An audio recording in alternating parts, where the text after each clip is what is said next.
ଯୋଗମାୟା ଆଦିଶକ୍ତି ମହାମାୟାଙ୍କ ରୂପରେ ପ୍ରଣାମ ନିବେଦନ କରୁଛି ଏବଂ ଆପଣମାନଙ୍କର ବିଶ୍ୱ ଦେଶର ରାଜ୍ୟର ମଙ୍ଗଳ କାମନା କରୁଛି। ସେହିପରି ଭାବରେ ନୀଳାଦ୍ରି ଚତୁର୍ଦ୍ଧାମୂର୍ତ୍ତି ବିଶ୍ୱବନ୍ଦ୍ୟ ଜଗନ୍ନାଥଙ୍କ ଚରଣରେ ଆମ ଇଷ୍ଟଦେବ ପ୍ରଭୁ ଶିଶୁ ଅନନ୍ତଙ୍କ ଚରଣରେ ଗୁରୁଦେବଙ୍କ ଚରଣରେ ପ୍ରଣାମ ନିବେଦନ କରି ସମସ୍ତଙ୍କର ମଙ୍ଗଳ କାମନା କରୁଛି।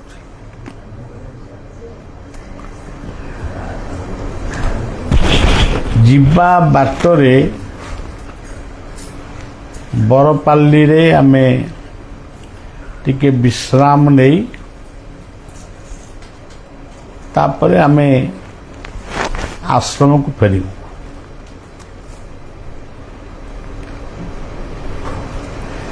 ଏଇ ଯେଉଁ ବିଶ୍ରାମ ଇଏ କେବଳ ଗୋଟେ ଶବ୍ଦ ବିଶ୍ରାମ, କିନ୍ତୁ ପ୍ରକୃତରେ ଜୀବନଟା ସବୁବେଳେ ଅବିଶ୍ରାମ।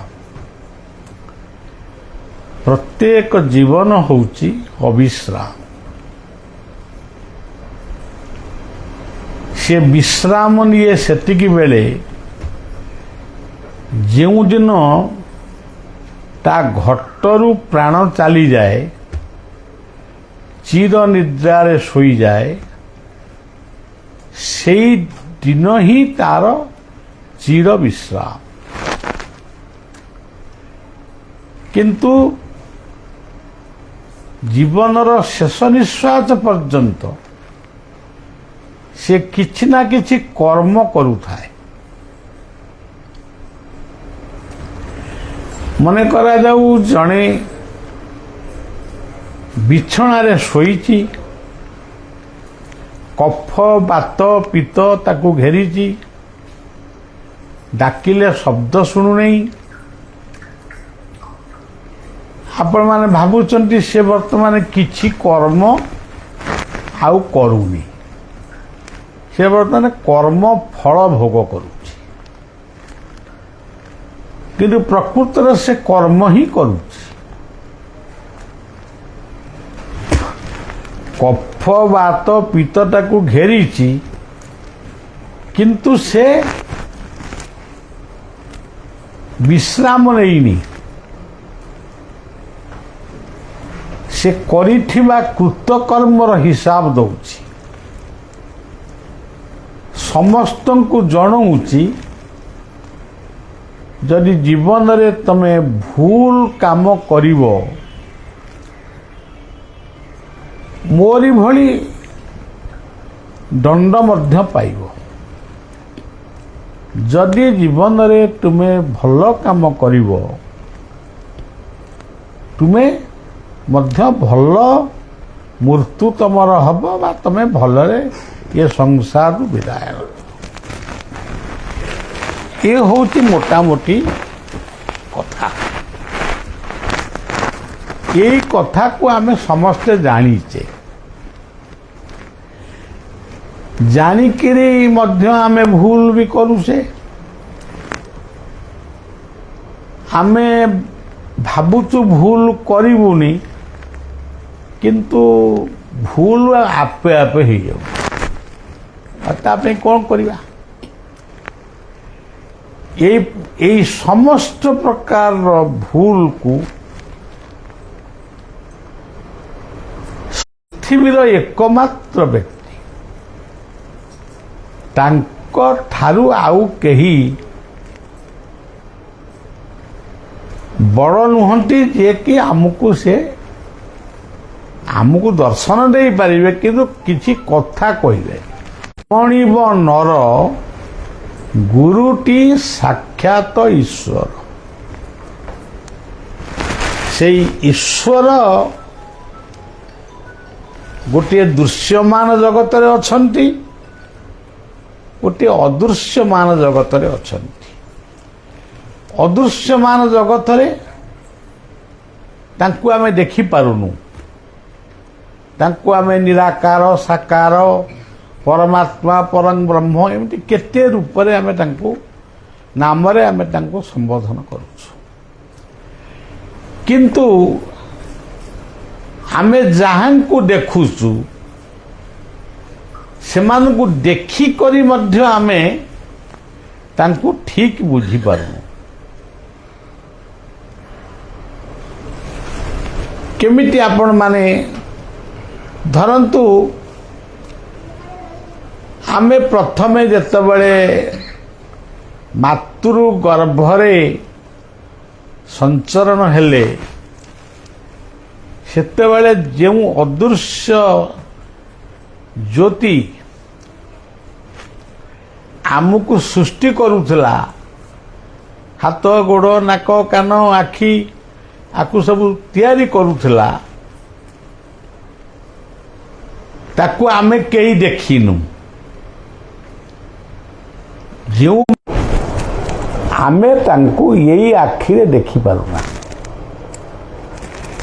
କିନ୍ତୁ ଯେତେବେଳେ ଆମେ ମାତୃ ଗର୍ଭରୁ ଜନ୍ମ ହଉ ସେତେବେଳେ ଆମେ ସର୍ବପ୍ରଥମେ ଯାହାଙ୍କୁ ଦେଖୁ ସିଏ ହେଉଛନ୍ତି ମା, ସିଏ ହେଉଛନ୍ତି ବାପା,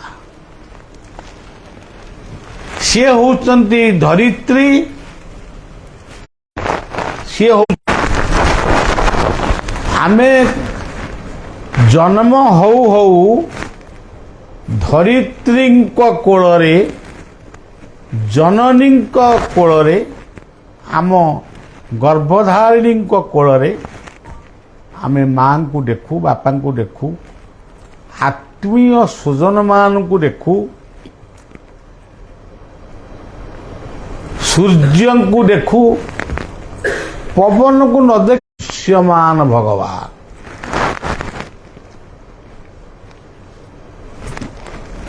ପରୋକ୍ଷରେ ସିଏ ହେଉଛନ୍ତି ଅଦୃଶ୍ୟ, ପ୍ରତ୍ୟକ୍ଷରେ ସିଏ ହେଉଛନ୍ତି ମାତା, ପିତା, ପବନ, ସମୁଦ୍ର, ଅଗ୍ନି, ଧରି। ଜୀବନଟା ଆସିଥିଲା କାହିଁକି?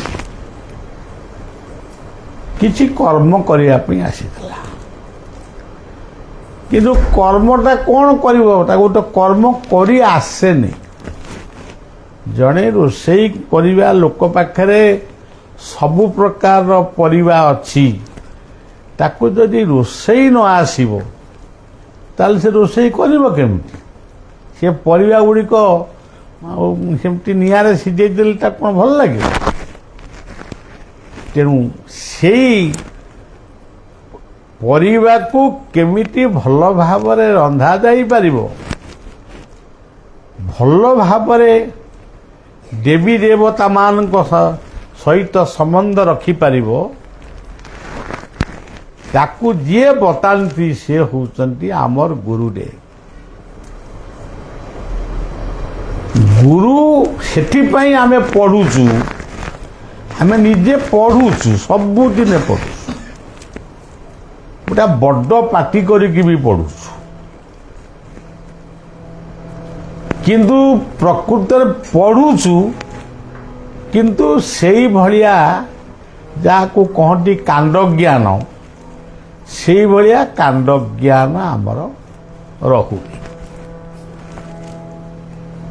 କ'ଣ ପଢ଼ୁଛୁ? ଗୁରୁ ବ୍ରହ୍ମା, ଏଇ ଗୋଟିଏ ଶବ୍ଦ। ବ୍ରହ୍ମା କିଏ? ଯୋଉ ନାଁ ଗୁଡ଼ାକ ମୁଁ ଆଗରୁ କହିଲି, ପିତା, ମାତା, ସୂର୍ଯ୍ୟ, ପବନ, ଅଗ୍ନି, ଧରିତ୍ରୀ, ସମୁଦ୍ର ଏବଂ ଆମର ଯିଏ ହିତୈଷ। ଖାଲି ଆମେ ବାପ ମାଙ୍କୁ କଥା କହିଲେ ହବନି, ସେମିତି କହିଲେ ଭୁଲ ହେଇଯିବ।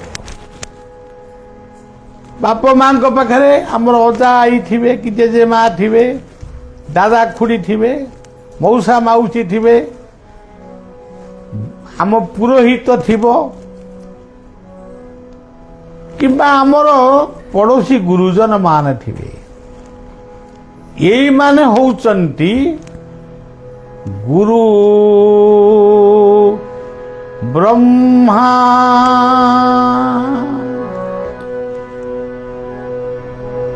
ଏଇମାନଙ୍କୁ ନେଇକିରି ଯିଏ ମାତୃ ଗର୍ଭରେ ଆମକୁ ତିଆରି କଲେ, ସେଇ ଅଦୃଶ୍ୟ ଜ୍ୟୋତିକୁ ଆମେ ଦେଖିପାରିଲୁ, କିନ୍ତୁ ସେ ଦେଖା ଦେଇନାହାନ୍ତି। କିନ୍ତୁ ଭିନ୍ନ ଭିନ୍ନ ରୂପରେ, ବାୟୁ ରୂପରେ, ଅଗ୍ନି ରୂପରେ, ଜଳ ରୂପରେ, ମାଟି ରୂପରେ, ସୂର୍ଯ୍ୟ ରୂପରେ, ଚନ୍ଦ୍ର ରୂପରେ, ନକ୍ଷତ୍ର ରୂପରେ ସେ ଆମକୁ ପରବର୍ତ୍ତୀ ସମୟରେ ଦେଖା ଦେଇଛନ୍ତି। ଏଥିପାଇଁ କୁହାଯାଉଛି ଗୁରୁ ବ୍ରହ୍ମା। ତାପରେ କୁହାଯାଉଛି ଗୁରୁ ବିଷ୍ଣୁ। ଗୁରୁ ବିଷ୍ଣୁ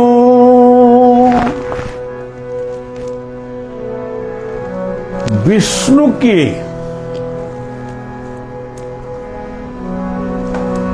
ସୂର୍ଯ୍ୟ ହଉଛନ୍ତି ଆଦିତ୍ୟ, ନାମହଂ ବିଷ୍ଣୁ।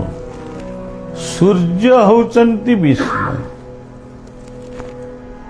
ଆମ ଘରେ ଆମ ବାପା, ଅଜା, ମଉସା, ପିଇସା, ଦାଦା, କକା, ଚାଚା ଯେ ସବୁ ଅଛନ୍ତି, ଯେଉଁମାନେ ଆମକୁ ଶାସନ କରନ୍ତି, ସଂଯମିତ ହେବା ପାଇଁ ଶିକ୍ଷା ଦିଅନ୍ତି, ଆମ ଶିକ୍ଷକ ଯିଏ ଆମକୁ ପାଠ ପଢ଼ାନ୍ତି। ଆପଣ ଦେଖିବେ ଆର ବର୍ଷ ନା କୋଉ ବର୍ଷ ଆଇଥିଲି ଆମର ସରସ୍ୱତୀ ଶିଶୁ ମନ୍ଦିରକୁ, କେତେ ପିଲା ପଢୁଛନ୍ତି। ପିଲା 500 ପଢୁଛନ୍ତି, କିନ୍ତୁ ତାଙ୍କୁ ପଢଉଛନ୍ତି 10 ଜଣ କି 15 ଜଣ। ଇଏ କ'ଣ କମ୍ବଳ କଥା? ଇଏ କ'ଣ କମ୍ବଳ ମିସ୍ମୃତି? ଜୀବନରେ ଆମେ ଆଜି କଥା ଦିପଦ କହି ଶିଖିଛୁ ବା କହୁଛୁ ଯେଉଁମାନଙ୍କ ପାଇଁ, ସେଇମାନେ ହେଉଛନ୍ତି ଗୁରୁ ବିଷ୍ଣୁ। ତେବେ ମୂଳଟି ତ ଆମ ଘରର ବାପା ହେଉଛନ୍ତି। ତମେ କିଏ ମାନ ନ ମାନ ସେ କଥା ହବା, ଆମର କହିବା କଥା ଆମେ କହିବୁ, କିଏ ମାନିଲେ କେତେ ନ ମାନିଲେ କେତେ, ଆମେ ଆଉ କ'ଣ କରିବୁ? ଗୁରୁଦେବ ମହେଶ୍ୱର, ଗୁରୁଦେବ ମହେଶ୍ୱର। ଗୁରୁଦେବ ମହେଶ୍ୱର କିଏ? ଏହି ମହିମଣ୍ଡଳରେ ଯେଉଁ ମହାପୁରୁଷ ମାନେ ଜନ୍ମଗ୍ରହଣ କରି ଆମକୁ ମାର୍ଗ ପ୍ରଦର୍ଶନ କରିଛନ୍ତି, ଏଇମାନେ ହେଉଛନ୍ତି ମହେଶ୍ୱର। କେବଳ ଗଙ୍ଗାଧର ମେହେରଙ୍କ କଥା ମୁଁ କହୁନି, ଇଏ ପୃଥିବୀରେ ଯେଉଁମାନେ ଆମକୁ ପାଠ କ'ଣ ଶିଖେଇଛନ୍ତି, ଏଇ ଗଙ୍ଗାଧର ମେହେରଙ୍କର ଶିକ୍ଷାଗତ ଯୋଗ୍ୟତା କ'ଣ ମୁଁ ଶୁଣିଥିଲି କେତେ ଦ୍ୱିତୀୟ ନା ତୃତୀୟ ଶ୍ରେଣୀ ଯାଏ, କିନ୍ତୁ ଆଜି କଲେଜ ପିଲାମାନେ ତାଙ୍କ ପାଠକୁ ପଢ଼ୁଛନ୍ତି। ତେଣୁ ଗୁରୁଦେବ ମହେଶ୍ୱର ବ୍ୟାସ, ବାଲ୍ମୀକି, ତୁଳସୀ, ସୁକଦେବ ଠାରୁ ଆରମ୍ଭ କରି ଆମ ଭୀମ ଭୋଇ, ଗଙ୍ଗାଧର ମେହେର ଏବଂ ଉପେନ୍ଦ୍ର ଭଞ୍ଜଙ୍କ ଠାରୁ ଆରମ୍ଭ କରି ଆମର ଇଂରାଜୀ ପୋଏଟର ମାନେ, ବିଭିନ୍ନ ଭାଷାର ଯେଉଁମାନେ ଭାଷାବିତ୍, ସାହିତ୍ୟବିତ୍ ଆଦର୍ଶକୁ ଶିକ୍ଷା ଦେଇଛନ୍ତି, ସେଇମାନେ ହେଉଛନ୍ତି ଗୁରୁଦେବ ମହେଶ୍ୱର। ସେମାନେ ଆଜି ନାହାନ୍ତି, କିନ୍ତୁ ଆମେ ସମସ୍ତେ ବର୍ତ୍ତମାନ ତାଙ୍କ କଥାକୁ କଥାକେ ଉଦାହରଣ ଦେଇ ଚାଲିଛୁ। ଏ ଗଙ୍ଗାଧର ଏମିତି ଏ ସେ ଭୀମ ବୋଇ ଏମିତି ଲେଖିଥିଲେ। ରାମାୟଣରେ ଏଇଆ ବର୍ଣ୍ଣନା ଅଛି। ଗୁରୁଦେବ ମହେ, ତାପରେ ଆସିଲେ ସଦ୍ଗୁରୁ, ଯାହାଙ୍କ ଠାରୁ ଖାଲି ଦୀକ୍ଷା ନେଇଗଲେ ସେ ସଦ୍ଗୁରୁ ହେଇପାରିବେନି। ସେ ଦୀକ୍ଷା ଦେଲେ, ଦୀକ୍ଷା ଦବାରୁ ସେ ସଦ୍ଗୁରୁ ହେଲେ, କିନ୍ତୁ ଦୀକ୍ଷାକୁ ଆମେ କେତେ କାମ କଲେ। ମନେ କରାଯାଉ ଜଣେ ଦୀକ୍ଷା ନେଇଗଲା, 3 ବର୍ଷ ପରେ ଦେଖା ହେଲା, ଇଏ ବାବୁ କଣ ଭଲ ଅଛୁ? ମାନେ ସଦ୍ଗୁରୁ ତାଙ୍କୁ ପଚାରୁଛନ୍ତି କଣ ଭଲ ଅଛୁ? ନା, ଆପଣଙ୍କ ପୁଣି ଭାଷା, ଆପଣଙ୍କ କୃପାରୁ ମୁଁ ବହୁତ ଭଲ ଅଛି। ମୋ କୃପାରୁ ତୁ ଯଦି ଭଲରେ ରହିଲୁ, 3 ବର୍ଷ ହେଲା କୁଆଡେ ଯାଇଥିଲୁ? ଆରେ କାମ ଜଞ୍ଜାଳ। ଏଇ ଭଳିଆ ଫେଚକାମିଆ କଥା ଗୁଡାକ ଯୋଉଠି ଅଛି, ତାଙ୍କ ପାଇଁ କେହି ସଦ୍ଗୁରୁ ନାହାନ୍ତି। ସିଏ ମନେ ମନେ ଭାବୁଛନ୍ତି ଆମେ ସଦ୍ଗୁରୁ କରିଛୁ। ଯେତେବେଳେ ଗୋଟେ ଅଡୁଆ କାମଟା ପଡିବ, ସବୁଠୁ ଗୋଟେ ଫୋନ ଯିବ, ମୋବାଇଲ ଫୋନ। ଏବେ ମୋବାଇଲ ଫୋନ ଯୋଗ ହେଇଛି, ରାତି 12টাରେ ବି ଯିବ। କଣ ନା ମୋର ଅମୁକ ନେଇ ମୋ ପେଟ ବିନ୍ଧିଲା। ପେଟ ବିନ୍ଧିବା ଠାରୁ ମୁଣ୍ଡ ବିନ୍ଧିବା ପର୍ଯ୍ୟନ୍ତ ସବୁ କଥା ତମେ ଗୁରୁଙ୍କୁ କହିବ, କିନ୍ତୁ ଗୁରୁଙ୍କ ସହିତ, ଗୁରୁ ମନ୍ତ୍ର ସହିତ, ଗୁରୁ କ୍ଷେତ୍ର ସହିତ, ଗୁରୁଙ୍କ ଆଦର୍ଶ ସହିତ, ଗୁରୁ ଦର୍ଶନ ସହିତ ଟିକେ ସଂଯୋଗିତ ହୁଅ, ସାମିଲ ହୁଅ। ତାହେଲେ ତମ ପାଇଁ ସେ ଗୋଟେ ହୁଣ୍ଡା ମୁଣ୍ଡା ଗୁରୁ ହେଇଥିଲେ ବି ଭଗବାନ ଗୁରୁ ରୂପରେ ତମକୁ, ସଦ୍ଗୁରୁଙ୍କ ରୂପରେ ତମକୁ ଆଶୀର୍ବାଦ ପ୍ରଦାନ କରିବେ। हे गुरु तू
ଭାଗବତରେ ସେଥିପାଇଁ କହିଲେ, ମୋତେ ପୂଜିବ ଗୁରୁ ଦେହେ, ମୋ ବିନୁ ଗୁରୁ ଭିନ୍ନ ନୁହେଁ।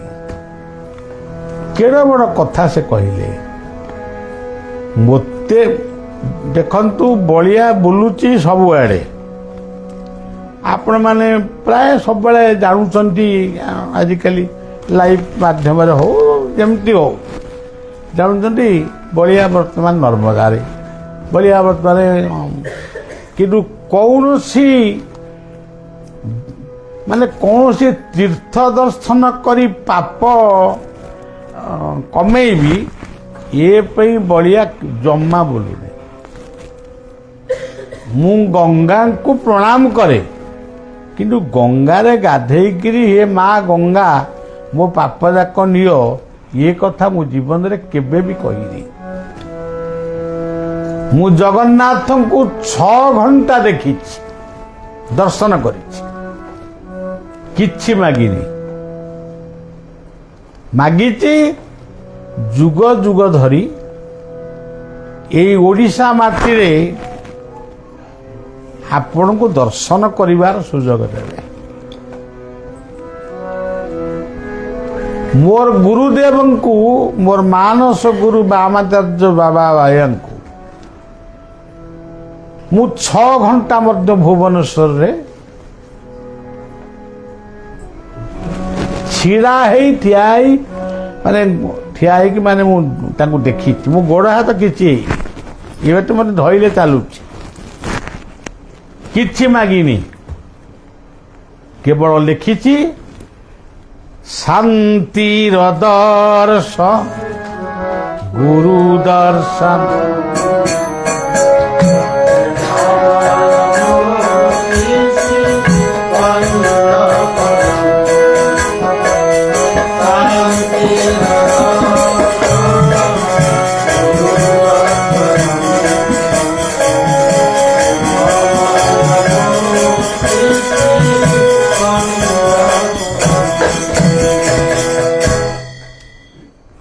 ଶାନ୍ତିର ଦର୍ଶନ ଗୁରୁ ଦର୍ଶନମ୍।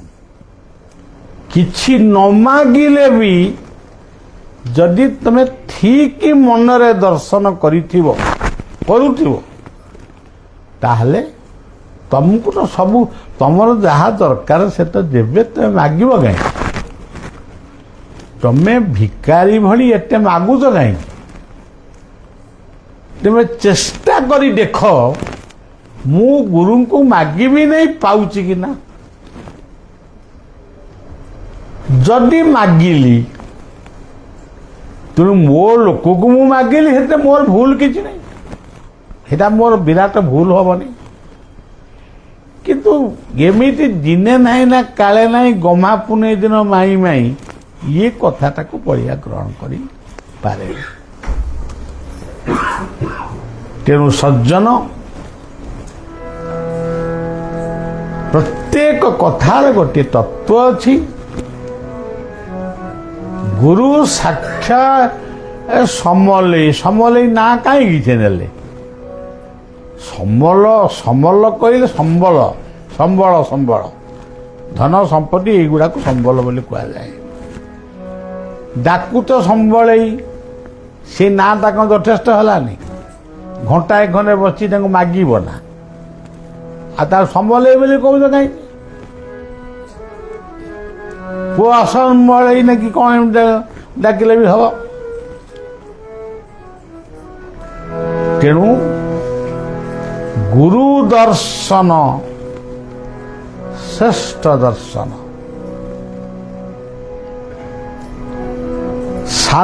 ଗୁରୁ କୃପା ହି କେବଲମ୍ ଗୁରୁ ଗୁଣ ନିଧି ଦେବ।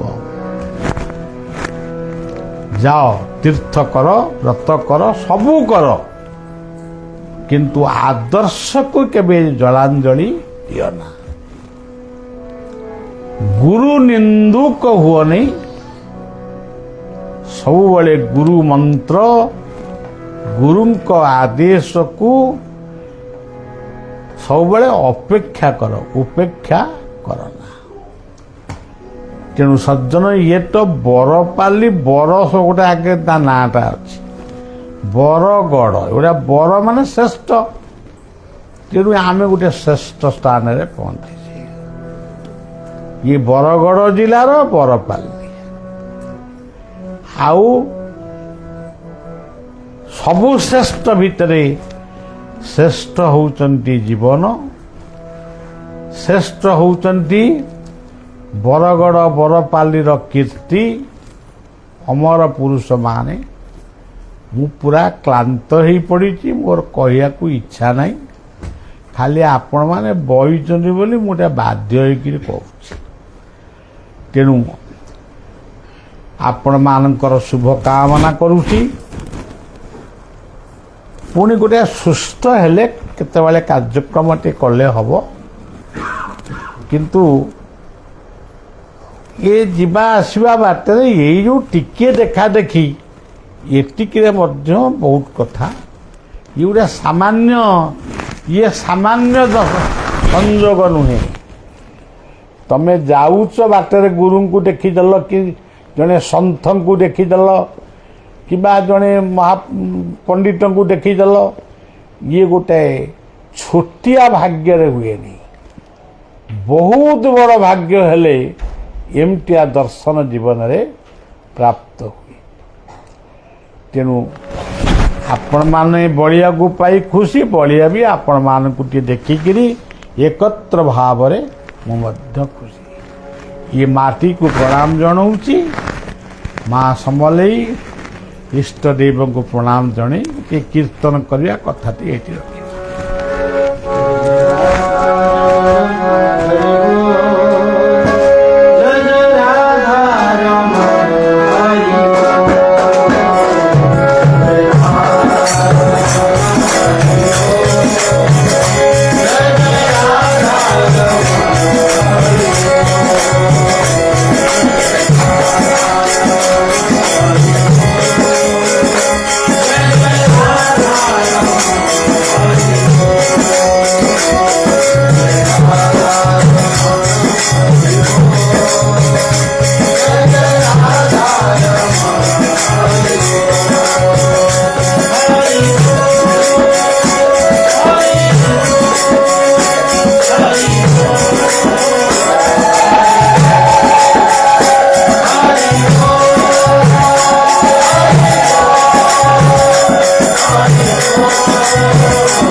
सर्वे भवन्तु